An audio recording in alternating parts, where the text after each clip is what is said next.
मेरी साली को ऐसे शॉट्स दिए कि वह हो गई पानी पानी और करने लगी विचित्र आवाज़ें। फिर हुआ ऐसा कि क्या बात बताऊँ। तो चलिए हम कहानी की शुरुआत करते हैं।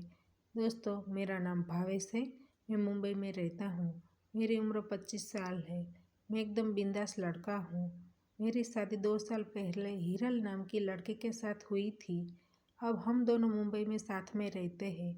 मैं जॉब करता हूँ और मेरी पत्नी घर पर रहती है। एक बार मेरी पत्नी का फ़ोन आया कि रेवती को हमारे घर आना है, इसलिए अब जब ऑफिस से वापस घर आए तब आप उनको साथ लेते आना। मैं रेवती की बात करूँ तो वह दिखने में ज़ोरदार लगती है। उसका रंग गोरा है, वह मक्खन की तरह मुलायम है। मैं उनको पहले कभी नहीं मिला था। मैंने उनको मेरी शादी में देखा था और हम लोग ऑनलाइन बातें भी करते हैं। वह मेरी पत्नी की फ्रेंड होने की वजह से मुझे जीजाजी कहती है। हम दोनों मजाक मस्ती भी करते रहते हैं। मैं शाम को लेने के लिए उनके घर गया। जैसे ही मैंने डोरबेल बजाया कि सामने रेवती आकर खड़ी हो गई।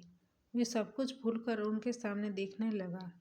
उसका दूध जैसा गोरा रंग, सीधे काले लंबे बाल और उनका सुंदर चेहरे को देखकर मुझे कुछ कुछ होने लगा था।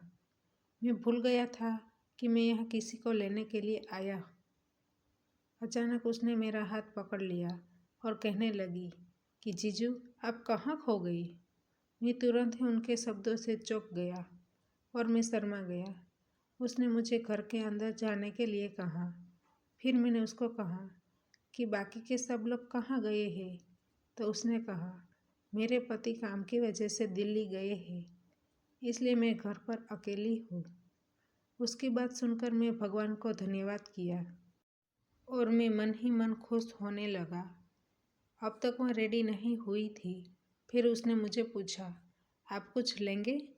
तो मैं उनके सामने देखने लगा। वह हंसने लगी और कहने लगी कि मेरा मतलब है कि आप चाय लेंगे या कॉफ़ी। मैं हंसने लगा और मजाक में कहा, मैं तो कुछ और ही समझ रहा था।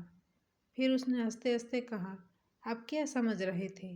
मुझे बताइए, मैं आपको जो चाहिए वह दे दूंगी। इतना कहकर मेरे सामने स्माइल देने लगी। शायद वह भी कुछ अलग समझ गई थी। तभी मेरी नज़र उनके तोते पर गई। फिर मैंने कहा, मैं चाय नहीं पीता, थोड़ा दूध मिल जाएगा तो मैं पी लूँगा।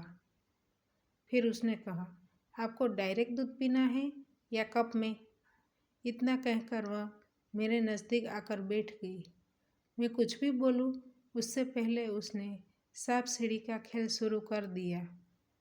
तो दोस्तों, हमारी कहानी यहीं पर समाप्त होती है। आपको कहानी पसंद आई है तो वीडियो को लाइक करें और शेयर करें और चैनल पर नए हैं तो चैनल को सब्सक्राइब करें। और हाँ, नोटिफिकेशन बेल को ज़रूर दबाइए ताकि आने वाली अगली अपडेट आपको सबसे पहले मिल सके। धन्यवाद।